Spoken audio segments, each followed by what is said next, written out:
Guys, this is not a drill.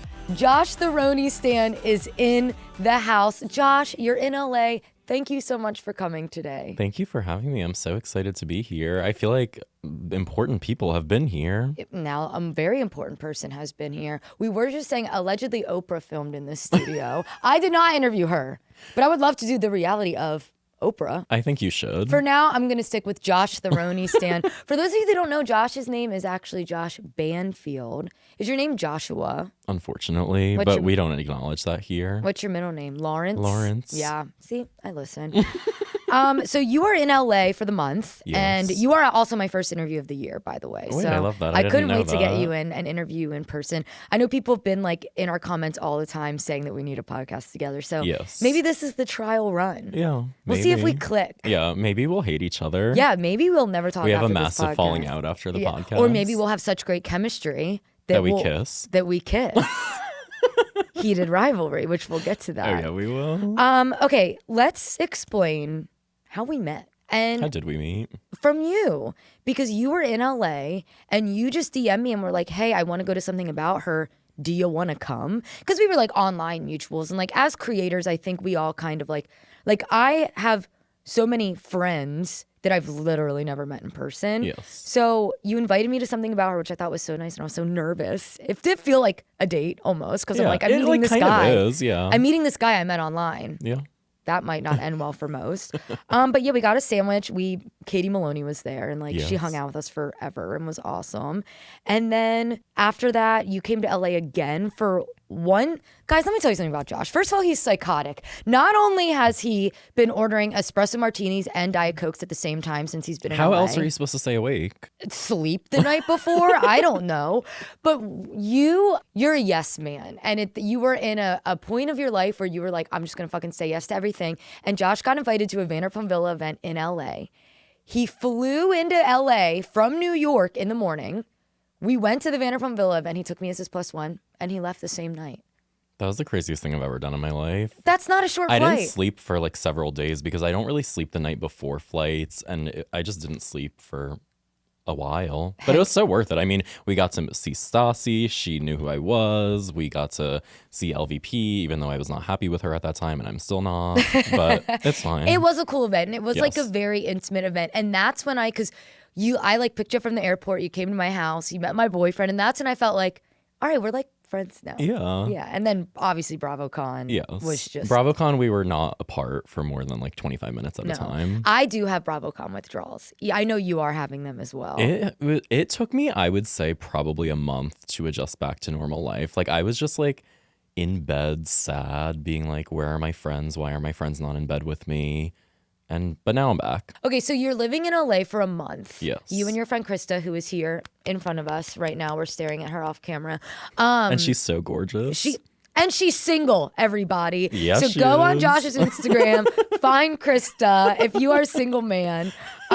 She's a catch, and her psychic said she's gonna meet her husband in California. Mm-hmm. So what made you guys decide to just live in LA for a month?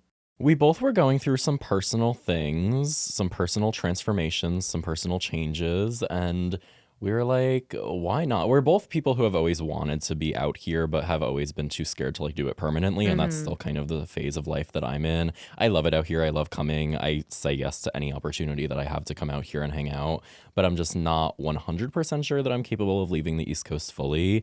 But I wanted to come for a more extended time as kind of a trial run and see what the vibes are. And so far, the vibes are great. Vibes have been good. It's rained most of the time you've been here, but not anymore. Yes. And even with the rain, I still loved it. Okay, so good. That feels like a big deal. I can definitely relate to that because you and I we're the same in a different font because you are East Coast, I am West Coast. But I've always wanted to live in New York, and I've always seen myself living in New York. And when I first moved to LA, I did say, I will only live here for 5 years, then I'm going to New York. And now I've been here for 10 years, and I don't think I'm going to leave anytime soon.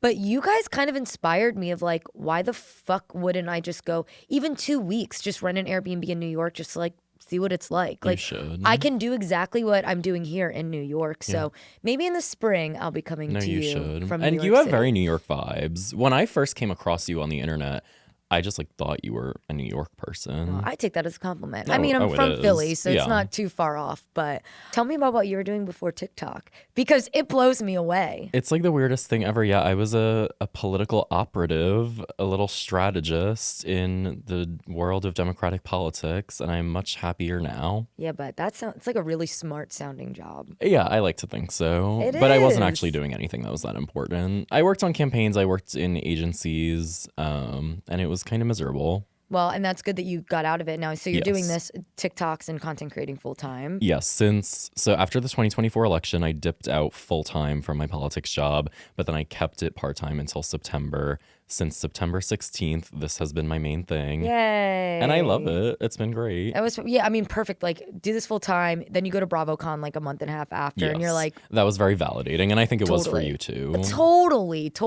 When we went to BravoCon, it was a year after I've been doing this full time. And you do, I don't know if you feel this way, but you kind of wake up every day and you're like, is what I'm doing real? Yes. Like, what the fuck am I doing? Like, I Yes. just wake up and I watch a TV show and I make a video about it. Like, it does almost feel too good to be true in a It sense. does, especially because I moved back to my parents' house like shortly after I guess around the time, beginning of 2025, I moved back home and they're at work all day. So I'm just alone in the house with my dog, like making stupid videos. And I'm just like, what is this? Like, I feel like I'm like a kid on summer vacation and then it just doesn't end. Right. But it is like, it's so easy to just be like, this is so silly. But it is, I kind of had like imposter syndrome at first because, I also had a real, I'm going to put that in quotes, a real You job. had a very cool job. And I worked in TV production and I was very behind the scenes and a producer and it was awesome. But it is just like, it's easy to feel like what we're doing now isn't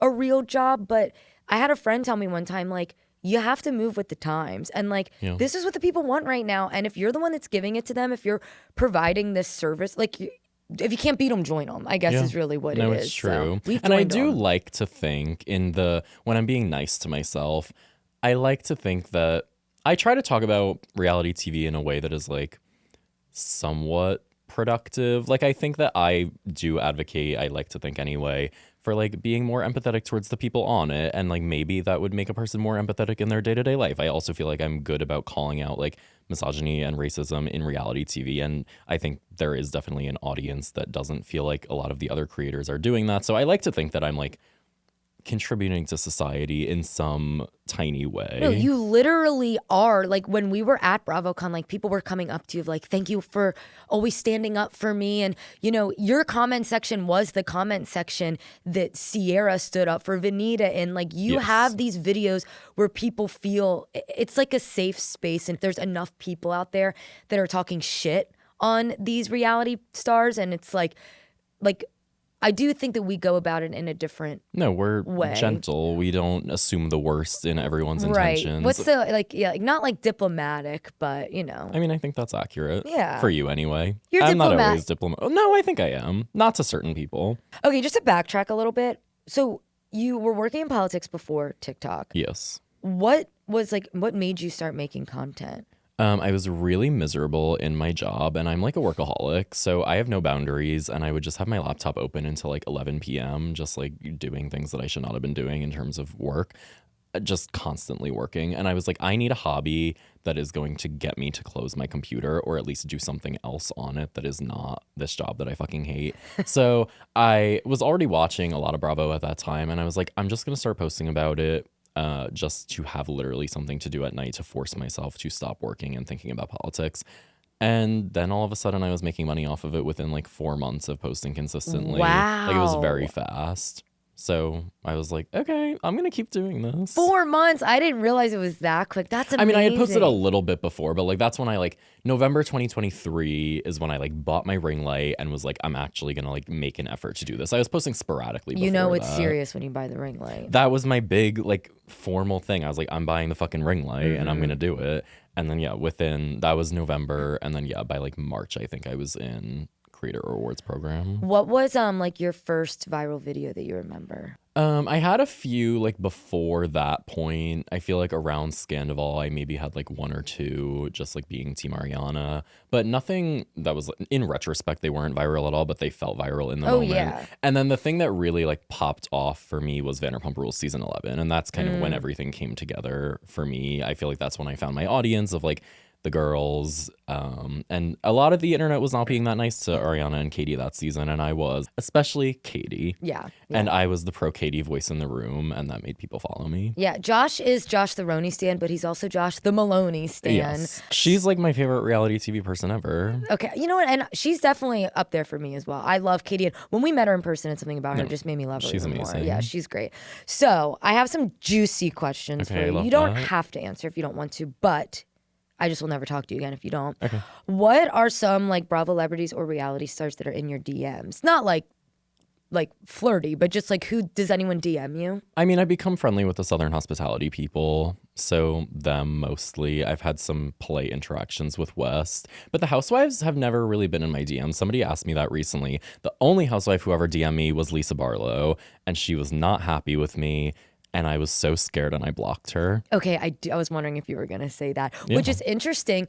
So do you like Lisa Barlow? No. But you've kind of been standing up for her and Meredith this season. I am kind of team her and Meredith right now, but I loved Meredith for so long. Meredith was my favorite on the show for the first several seasons until Bronwyn got there, and then it became Bronwyn. Right. But I always rode hard for Meredith, and my actual issue with Lisa largely has been that I think she's a horrible friend to Meredith in a lot of situations. But this season, she's been a great friend to Meredith. She but really like has season been. 4, and it got lost in the Monica of it all, but Lisa was really like leading an attempted takedown of Meredith in season 4, being like, you're leaking things, you're like sending these weird DMs. I like forgot all Everyone about that. forgets about it because it got overshadowed by Monica, but Lisa was the one. There's that scene where they're like on a boat and Lisa's being so evil to Meredith, and she was just a bad friend to her. But this season she's been loyal to her, so I'm not as mad at Lisa as usual. Right. Okay, so wait, what do we think about this whole Meredith and Lisa versus everybody else? I know you've made a video about this. My take on it is I think the women are right to be concerned about Meredith. Agreed. But I think they voiced their concerns. Meredith knows that they're concerned. Yes. And Meredith is saying, nothing's wrong, I'm good. Why can't they just, like, Meredith is a grown adult. That is my take as well. Like, it's not like I don't know. It's not like Meredith is like, la, la, la, la, la, I don't want to hear. She's listened to them when they voice their concerns. Yes. Like, so, what's the fucking deal there? That's how I feel. I understand why they're concerned. I think her behavior is a little bit alarming at times, but and I understand, like, even on a friendship level, like, if you don't want to let it go, but you are on a TV show. At some point, you cannot just have the same conversations over and over again. There's a Real Housewives of Beverly Hills scene with Dorit and Sutton where Sutton says, let the mouse go. And that's what I keep thinking about with this. You have to let the mouse go. Yeah. Stop. Move on to literally anything else. And it's Heather specifically that is not fucking letting the mouse go. And I'm like, Heather, stop. Literally do anything else. And you said this in your video, and I agree with you. It's she doesn't have a storyline. No. And did you see like the side by side photos of them at the end of what season are we on? 6? Yes. End of season 6, after the play, of Heather face in her hands and all the women around her. And then it was the same exact scene at the end of the reality Von Teese, Monica Garcia thing of Heather crying and all the women around her. And I think that was Heather's season. Yes. Just keep it at that. Heather, you're not going to go anywhere. Even without a storyline, she's going to stay on the show. Well, that's the thing. I feel like she doesn't need to be trying as hard as she is. Like, I don't know why she's doing that. Bravo, NBC is obsessed with her. Yeah. Like, they're not firing They her. gave you your own fucking show. Yeah. No, she's doing herself a disservice by like thinking that she needs to constantly be like having those kinds of moments, because it's the least likable she ever is when she's trying to do things like this, where she's like clearly trying to reheat the season 4 nachos. And it's like, just stop. I agree. Be normal. What are the storylines of Salt Lake this season? So it's obviously Meredith versus everyone with the whole airplane thing. Meredith and Seth's marriage, I guess, kind of. And then Bronwyn and Todd. That's like kind of the only big storyline. Mary's church, I guess, was supposed to be a big storyline, allegedly. TLC took that one. Yeah. So I know. I have not touched that. I'm like, I don't even know if I want to. we're not going to. I'll tell the viewers, TLC did this expose on Mary Cosby. I mean, this is all public, and they used a bunch of videos from a bunch of content creators and did not ask for permission. I want to know if anything's going to happen with that, though. I doubt it. I doubt it too. There must be. I mean, they're TLC. They're not like some small little company. That's what I was thinking. Yeah. There must be something that allows them to do that. Although, I mean, I had Mormon Wives and Summer House reach out to me to use 2 of my videos, and I had to sign something and speak to a producer. So I feel like there has to be something legally that the TLC should have done. Yeah, I think in the most nice interpretation of it, it's like tacky and not industry standard, but it could be legally not great. I'm not sure. It's just bad practice. Yeah, exactly. That's how I feel. Bravo would never. No, God, no. Okay, who is your favorite Bravolebrity that you've ever met in person? I mean, I think it has to be Katie. Yeah. That was a big one, mainly because she literally talked to us for like 45 minutes. Yeah. And I feel like we kept being like, we don't want to keep you. And she was like, it's fine. Yeah. Like, she was just so cool. Who do you still need to meet that you haven't met yet? There's very few that I haven't met. I'm very lucky. I finally got to meet Ariana at BravoCon. I had not met her in person before that. You got a photo op with her, is that right? Yeah. Yeah. She's followed me for years. Like, we've interacted online, but I had not met her in real life before that. I would like to meet Heather Dubrow. I've never met her, and she's one of my all-time favorite housewives. And Candace from Potomac. Yeah. There's not many that I haven't met. I've been very lucky. I do feel like the housewives are almost harder to meet than the other Bravolebrities. I think like, so, it yeah. is 2 different classes, because I also don't have any housewives in my DMs, really, that I can think I feel of. like they stay out of, not all of them, but especially after I've noticed, I think that housewives have been even more careful since this past OC season, when there was all the issues with Katie and the bloggers. But there's always issues with the bloggers. Last season of fucking Salt Lake, wasn't it Up and Adam that like Whitney was talking to, right? Yes. It's like there's always issues with bloggers, and Yeah. I understand housewives might not want to be in that. I also don't ever want to be the blogger on the other side. You know what I'm saying? No, Like, me either. I will. Does this happen to you, or like not Bravo people, but random people will be in your DMs like, you didn't hear it from me, but, and then they'll like give me tea. I'm and like, it's like, I would never do anything with that. right. Look, I will listen Oh, yeah. all day, I'll all read night, it. but I'm not gonna then make a video about it. absolutely Or not. like with I had like a video that went viral of me just listing off the guys that are going to be on Taylor Frankie Paul's Bachelorette season, and the amount of women. Oh, I went to high school with Greg. I went to high school with Doug. It's like everyone is in my DMs like telling me about these guys. I'm like, what am I going to do with this? No, yeah, I know. But I do love We're not the those tea. kinds of accounts. Okay, who is your least favorite Bravolebrity of all time? I mean, like the Vanderpump people that I dislike come to mind. There's like, one you won't even speak of their name. And I think it is the most iconic thing that Josh does. So the ones that came to top of mind immediately are Sandoval Jax and the Utah woman. I don't Lala, speak for her, those of you wondering. And people have said to me before, like, wow, you can say Sandoval's name but not hers. I'm not saying her name because I dislike her more than Sandoval. I do not. I don't dislike her more than Jax. I don't say her name because she disappointed me in a way that those men never could, because I never liked them. I always knew they were the worst. That woman I was a big fan of for many seasons. Now when I rewatch the show, I'm like, why was I? But like, she was a great friend to Katie season 10. I liked her season 9. And then season 11, she just had the worst season I've ever seen in my life, and I'll never forgive her. There's a quote when I used to work in television production. We were in a meeting with this like really good writer, and they were really smart, and they said this quote, and I always think of it in terms of reality TV people. And it was something like along the lines of, people don't care whether or not you're good or bad, they only care if you're consistent. And I think that is a good example of like, we know Sandoval and Jax are like pieces of shit. And when they acted up in season 11, we were like, yep, exactly, you're bad.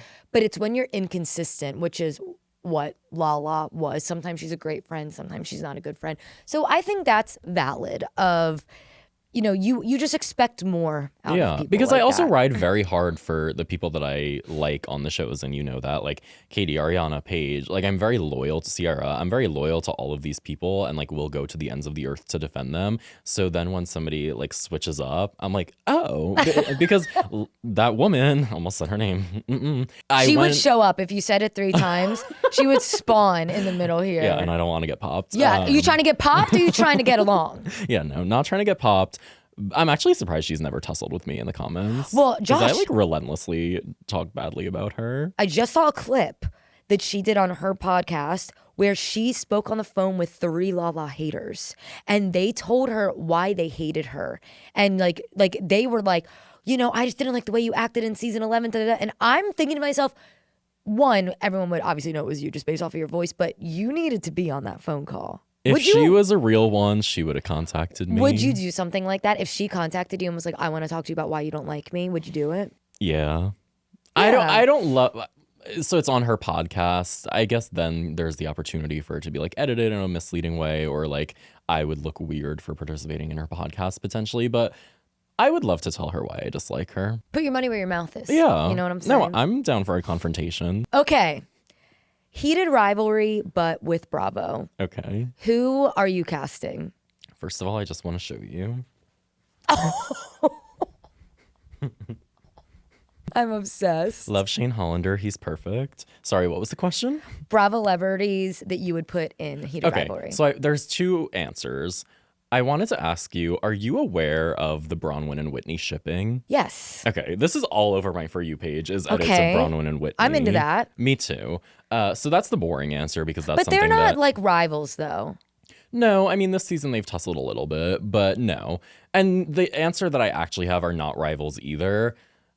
Well, okay, the other boring answer is like Craig and Austin. Josh, the first people that come to my mind are Craig and That's Austin. What comes to it's my the mind only too. Answer. But I don't want them to kiss. Like, I'm not interested. That's fair. I don't think they deserve, Craig specifically does not deserve to feel the joy of kissing another man. He doesn't get to go to the cottage. No, he doesn't. Yeah, he doesn't. fair. He's not earned that. He's not a good enough person. He doesn't deserve to know what, can I say, gay sex feels like. Of course you can say.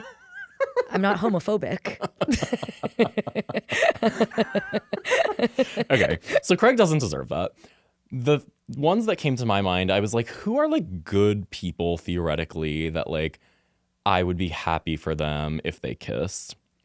The ones that came to mind were Wes Wilson and Whitner from the new season of Southern Charm. And they're very kind of similar. look alike. Okay, and that's why I thought it, partially because gay people love to date people that look like they could be their brother. Okay. It's like a very common thing, probably like a narcissism thing. But also they're similar in that they are both like very politically outspoken in the liberal way. They also both have like real careers outside of Bravo in a way that a lot of these men don't. Whitner is a lawyer. West has his sports journalism thing. So I was like, they're kind of perfect for each other. Okay, that's cute. And again, not speculating about these people's sexualities. Those men are this very is just straight. for fun. This but is just for for fun, if West and Whitner kissed, I wouldn't be mad. Okay, here's mine. I'm leaning more into the rivalry aspect of this. You are going to hate this answer. I'm scared. My Bravolebrity heated rivalry would be Ariana Madix and Lala Kent. Well, they already dabbled. That's what I'm saying. But Ariana just deserves so much better. I know you're right. I have another one. Okay. Are they boys? Yes. I'm scared. I'm just like, I have a mental image of this one and I hate it. Do you watch Real Housewives of New Jersey? Yeah. Joe Gorga and Joe Giudice. I'm so here for that. Krista, they're both did you like so that hot. one? Or at least in their prime, both were so hot. I think that's a perfect heated rivalry. And like people, I don't know if this is like a hot take, but like when Joe Giudice got skinny, like he lost something. I liked the belly. Oh, you liked the pudge. Yeah. Okay, take notes, fellas. Okay, that was fun. That was fun. Okay, we already talked Wait, about... I'm actually so here for that. I know. I want them to kiss now. You hear that, boys? Like, you're caught up for Vanderpump Rules, right? Yes. You actually just watched the most recent episode at Sir. I did. What was that like? There was nobody there. It was very lightly attended. They're advertising that they're doing these watch parties every week. We were in like the main bar area in the front, and there were not many other people there. There were 3 cast members there, Marcus, Kim, and Angelica. Were Marcus and Kim seeming as though they were together? Yes, very much so. I'm surprised that Angelica was there because obviously Angelica, Chris, and Jason were hired to be on the show, not to work there. So Angelica was still working in the off season, or was she just there? She wasn't working. No, she was just there. Interesting. They were all sitting at a table. None of them were working. Yeah. She, though, it was funny to see in person because now she's like gone on social media and been like, they were like misrepresenting things in the episode. And I like watched her react and be mad about that. And she was mad about they showed like a picture of her saying that it was one day when it was actually not that day. Yes. And I like heard her say like, we'll talk about this at the reunion. And I'm like, are they even getting a reunion? I feel like it's kind of flopping. Nobody is talking about that show. The videos that I've been posting about it get like 4 views. Like, Yeah, I'm not even posting about it anymore. Look, I actually do like it. I think I was gonna like no matter what it was, just because like you and I, but we just like love Vanderpump Rules. Yeah. But I just feel like some episodes I watch and I'm like, all right, now we're cooking. And then other episodes I'm like, what the fuck was that? That's kind of how I felt about the last couple. I feel like they've lost steam, and that's not what should be happening at this point. We should not already be losing steam. I went to the premiere. Bravo did like a premiere party at Sir the night that it premiered. And I feel like that was an interesting look inside because I did feel like there was drama between them and they weren't even fighting. And Natalie and Shane were like all over each other, and there was like Venus was like whispering off in the corner to somebody. Like there definitely is drama with them. I guess my issue on the show was like, pick a lane. Like what is the drama? Because right now it's very unclear. What they're all fighting about, I don't understand what it is. Like Kim's mad. Why? At who? For what? Like it is very unclear, and I don't know if that's their fault or if it's the editing's fault. But it's like I feel like it could be both. I feel like every episode they're talking about how they're all mad at each other, and I don't even know why. No, not at all. I also have to say I saw the funniest post on Threads that was about Shane, and it was like, why does the guy from Vanderpump Rules start having a black scent whenever he talks about being shot? And I was like, oh my God. I have to watch back and see if I think that that's true, but I like laughed out loud at that. Yeah, he loves talking about being shot. Yeah, and you know what? At least he admitted it last episode. He did make a comment of like, I trauma dump. I always tell people I got shot. So, I mean, it's funny because before I heard about him getting shot before the show aired, and I was like, wow, that's like really interesting and deep. And now I'm like, we get it. Like, we understand. No. He's going to go on Viall Files, and Natalie and Nick are going to be like, we had no idea you got shot.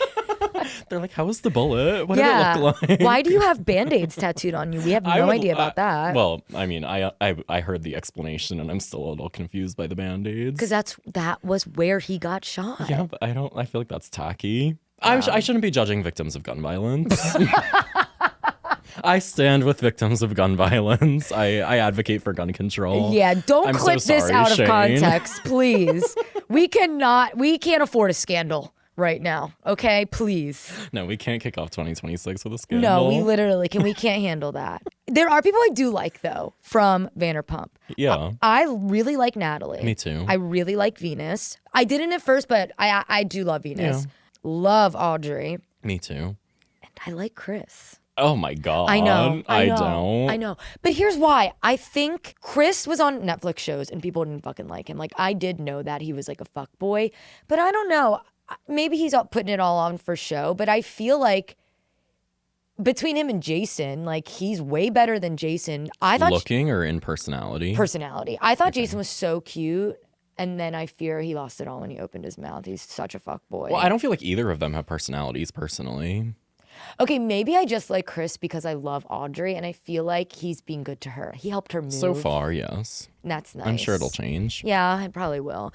But did you see, how about the OnlyFans shit from last episode? With the literal close-ups like of their dicks. I know, I could have done without it. Like that was too much. Do you know about this as a concept of like muscular straight men having OnlyFans and like queer baiting is the wrong word, but clearly directing themselves towards like a gay audience because gay people are like so bad and will just like salivate at anything with abs? I didn't really know that. I do know a lot of straight men bartend at gay bars and dance at gay bars. So I guess it's like similar to that. Yeah, it is. Yeah. So you think that's who's looking at their OnlyFans? Yes, probably. I do, unfortunately. And I think gay people, we need to do better. Support the gay people with OnlyFans. Yeah. Stop supporting these straight boys. If you ever need an inside scoop, Josh really has it all because you were the one that told me about Dylan from Next Gen NYC. Was that you? Dylan from... Oh, yes. I've completely forgot about that. Yeah. No, he had a whole past life as like an internet gay. I wish he was on the show more. Whatever. You know, this was not on one of my questions. Throw this out the window. Hell yeah. But that just made me think. So I did like Ask Me Anything on Instagram once, and someone asked who was my dream Winter House cast. And I toyed between Dylan, just because I just think Dylan's hot and I want to see him, even though he's not really on Next Gen NYC. Who are some people that if they rebooted Winter House, you would like to see in that environment? First, I'll say Sierra and Vanita have to go on together. Oh, absolutely. Yes. I think that would be obvious. I also just am so annoyed that Winter House stopped right when Southern Hospitality was becoming a thing, because it would be so perfect for them. And West also. I would say West, some combination of the Southern Hospitality people. I'm biased towards like TJ, Brad, Mia, maybe Molly. And then, yeah, Sierra, Vanita. And then maybe, well, so did you hate the inclusion of the Below Deck people? Are you one of those people? No, I didn't. I thought it made sense. It just, and who they included did make sense, Malia and Katie. I would include some Below Deck people, but I love Below Deck. So I didn't hate that. It's just, it shouldn't be someone that was only on one season of Below Deck. For example, that last season of Winter House, they cast Alex. Do you remember him? He was one that was hooking up with Danielle, yes, but yes, he yes, really yes, liked yes. Jordan. He was like not great on Winter House, but on Below Deck, he was like all the girls wanted to hook up with him. So I understood why they casted him, but I think we needed longer to see if he would actually be good on that show. That makes sense. Then on the flip side, they cast Jordan from Summer House Martha's Vineyard, but I think she had already had 2 seasons under her belt. I like pulling from other shows. Yeah. Winter House is what got me to watch Southern Charm. I did not watch Southern Charm before Winter House. Who was the person who made you want to watch just it? Craig and Austin, because they would like flash back to like things that happened on Southern Charm, and I was like, damn, this show looks kind of good.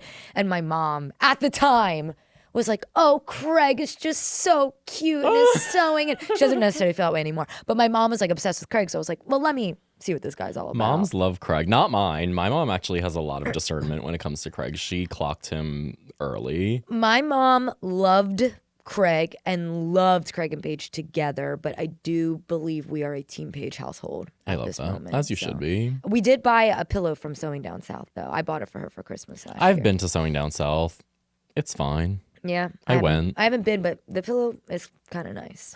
So, yeah, I think that now they do need to bring back Winter House because we have younger people on shows with the Vanderpump reboot, Next Gen, Southern Hospitality. Oh, yeah. I wasn't even thinking of the Next Gen people. Right. Yeah. And Throw Riley and Ariana in Winter House. Even, I'm going to add Charlie. I want the chaos. I want Okay, Charlie sure. and Georgia. I'm down. But I and even love Georgia. Even Southern Charm, like there's so many single people. It's like it's a perfect time for something like Winter House. No, I agree. I agree with you though. I think the only person from Summer House would have to be Wes. Yeah, I don't want Jesse. We have enough. Or Sierra. And Sierra, duh. Not Jesse. Jesse Solomon, we've had enough. Wes and Jesse are kind of giving Sandoval and Schwartz, where it's like, I always see them together. I need to see them apart. The best part of Winter House Season 3 was having Schwartz by himself, in my opinion. Yeah, no, Schwartz, I think, is a much interesting character when he doesn't have those other people around him. The Traitors airs tonight at the time that we are recording this. Yes. Do you have any predictions for the upcoming season? Okay, so me and Krista actually are in a fantasy league for it. So we had to draft 3 people, and I was like, who are the people that I'm drafting? So I guess by the time this airs, y'all will know the outcome of the first 3 episodes, so you'll know if this was a flop choice. The 3 people that I drafted that I'm predicting are going to do well are Natalie Anderson from Survivor, Ian from Big Brother, and Kristen Kish from Top Chef. I've never even watched that show, but I saw her on Watch What Happens Live, and she seemed really like nice and sociable and seemed like the kind of person who would do well on there. No, she gives that vibe. I completely agree with you. I think, wait, do you have a name for like your team in fantasy? I'm Candace's Cryangle. Amazing. I wish we had a tissue so that I could make my own Cryangle. I don't know. I need to take a really good look at the cast. I agree with you on Natalie Anderson. The issue is I think that gamers have such a bad rep on Traitors.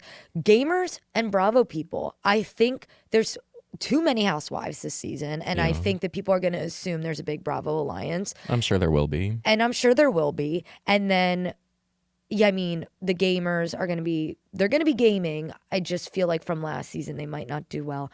I have oddly high hopes for Johnny Weir and Tara Lipinski, the two ice skaters. I'm like so unfamiliar with them. So I only know Tara Lipinski because for some reason I was like obsessed with her when I was little. Like from being an ice skater? Yes. Like I think I just saw like this pretty blonde girl ice skating, and I was like, she's fucking cool. Like, and her ice skate was in the Franklin Institute, which is a museum in Philadelphia. And I feel like because I saw her ice skate, I was like the shoe, like the literal ice skate, like the shoe and everything. Okay. I was like, I'm her biggest fan. I don't even think I even watched the Winter Olympics, but so for something in me, I want her to do well. Wait, is she from Philly? No, I don't even know. I know nothing about her. But you love her. Other than I love her. Yeah, okay. Other than I'm her biggest fan.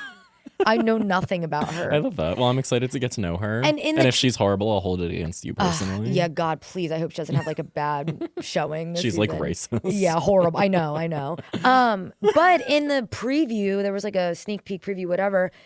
Johnny Weir and Tara already said, like, we're going to act like we don't know each other. And I do respect people that aren't Big Brother, Survivor, The Challenge, like gamers, going into a game like this gaming, right? No, it's smart. You know who else I think is going to do well is Stephen Colletti.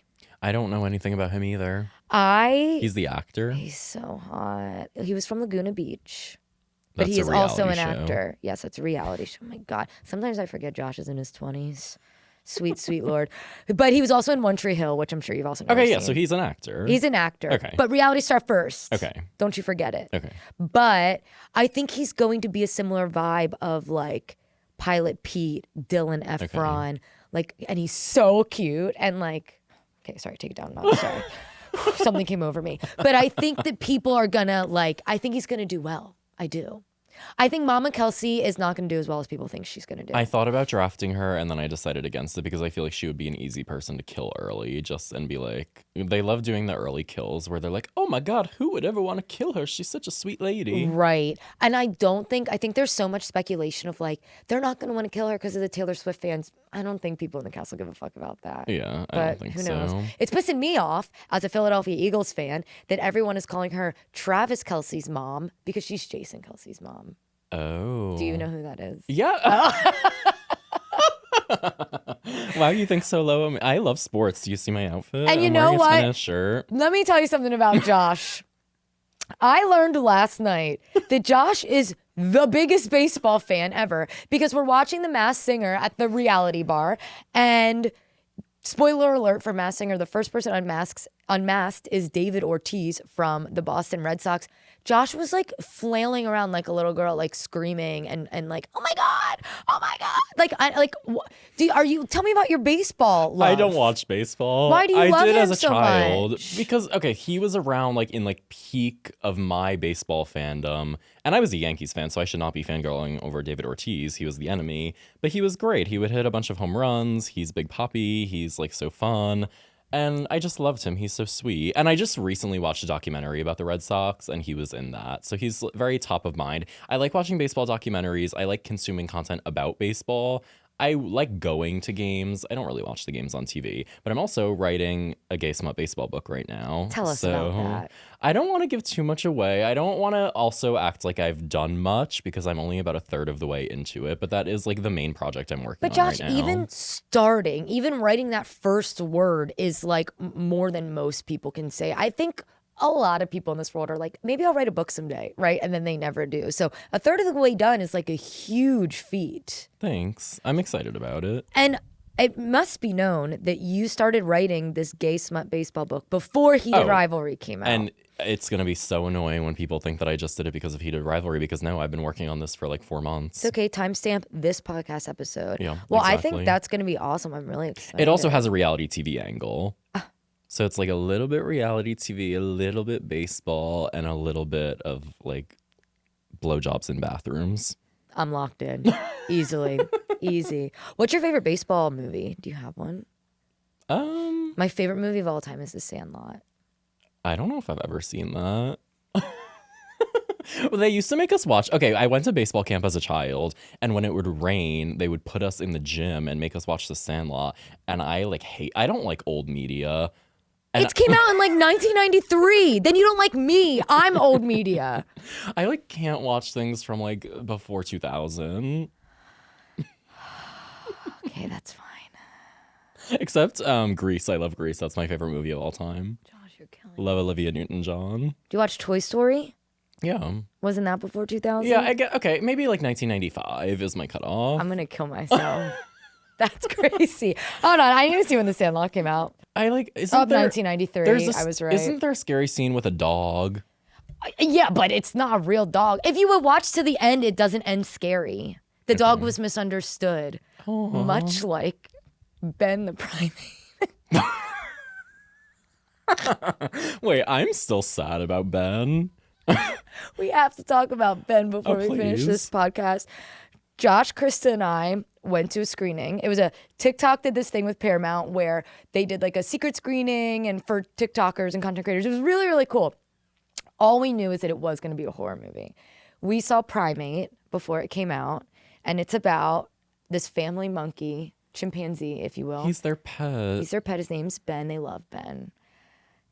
Ben got bit by a mongoose and gets rabies. It was so sad. And just goes on a fucking rampage. Yeah, you're not supposed to feel bad for Ben, theoretically. Like, he's killing humans and, like, being demonic. But, like, it's not his fault. He has rabies. And the whole time that I'm watching it, I'm just thinking about my sweet baby dog. And I'm like, if he got rabies and was, like, killing people, like, I would feel bad. Like, but you would kill your dog. Yes. No, of course. Obviously. Yes. And that's the worst part of this movie. No, it's so sad. They had to kill their fucking pet. It's horrible. But they didn't. Okay, but that one girl in the beginning of the movie where she was like, don't you have a gun? And they were like, we're not going to kill him. It's like, yes. Okay, then see ya. You're going to die. And I will say, spoiler alert for Primate, if you have not seen it, then scroll past.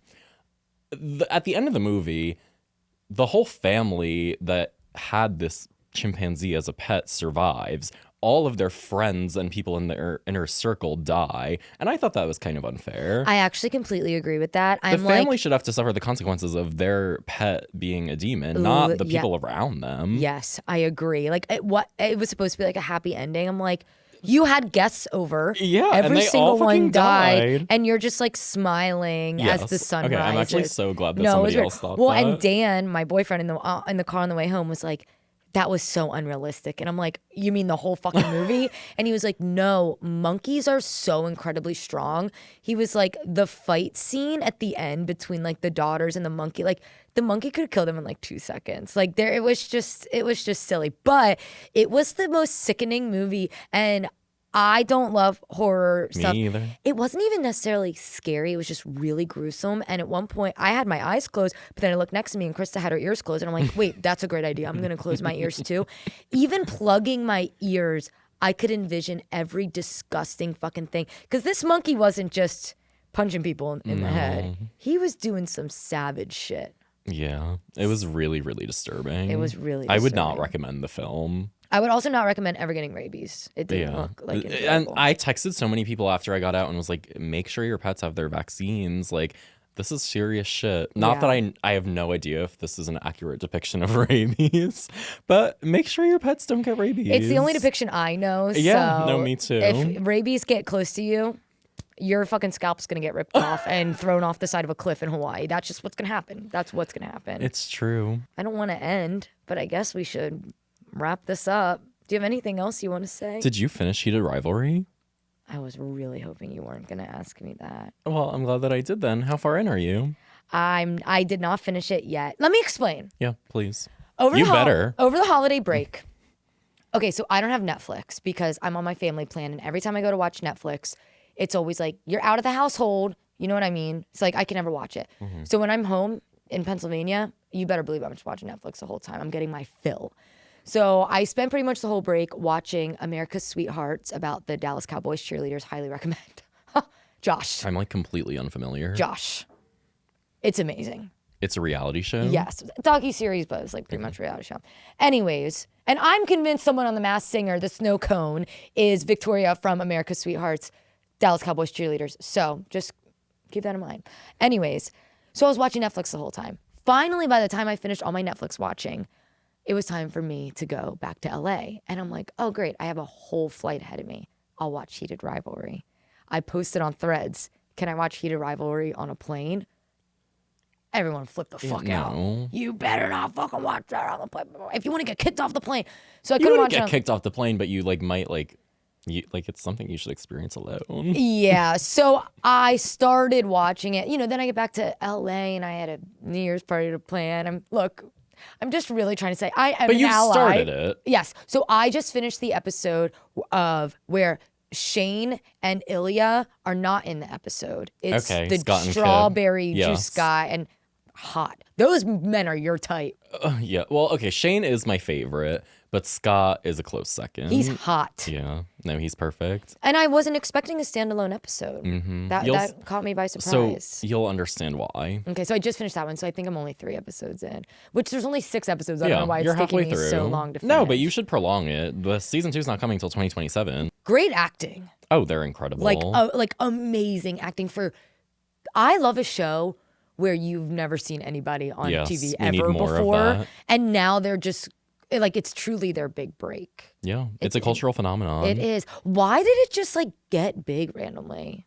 I guess because nothing like this really exists. Yeah, no, the gay community is very starved for media that is like real. I feel like a lot. I feel bad saying this because it feels like I'm like trashing other gay projects, but it does feel like a lot of the gay media that has come out in recent years, or men and men media, I guess I should say, is kind of like made for straight. Like I think of like the Love Simons and like Heartstopper. Like those don't feel like shows that were made for gay people. They're about gay people, but they're not like really for us. Heated Rivalry feels like a show that is like for gay people. I also think it's just like a really good love story, but also unapologetically horny as fuck. Yeah. And there's just really nothing like that. Like I can't think of any show that's even like a little bit comparable. It's very unique. I also think the unknown actors helped with it because it just feels so new and so fresh.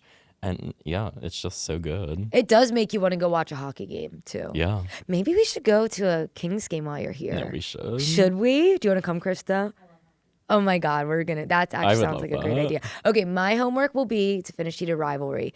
Your homework will be to watch The Sandlot and keep in mind the sexual tension between Benny and Smalls. You might love it. Are those both boys? The whole movie's about boys. Oh, but are they children? Yeah. They are. Okay. So you know what? Maybe I take that back. Not sexual tension, but like maybe there's a spark. Like a little, like you never know what could happen in the. Actually, there's a flash forward at the end of the movie. And they kiss? No, but one is the baseball announcer watching the other one run the bases, and he's like, "That's my boy down there." That's my husband. Maybe. Who's to say? Anyways, we're going to end on that note. Josh, hopefully I can have you on here again before you leave. No, please. Thank you so much for coming. Thanks for having me. Tell us all your handles, even though I've said JoshtheRHONystan 40 fucking times already. JoshtheRHONystan on TikTok and Instagram, and then I recently launched on TikTok exclusively Josh's Inner Monologue, which is a new personal account dabbling in vlogging a little bit. Just wanted to try something new. I think you're great at vlogs, so I think it's a good idea. I loved your Masked Singer vlog. I did too. I was giggling at it. Great. Vlogs, I feel like, are kind of like hard to make sometimes. Like, I think it takes a little extra work, but when you get a good one, it's pretty satisfying. I loved it. Yeah, thank you so much. All right, thanks. Thank you. See you next time. Bye.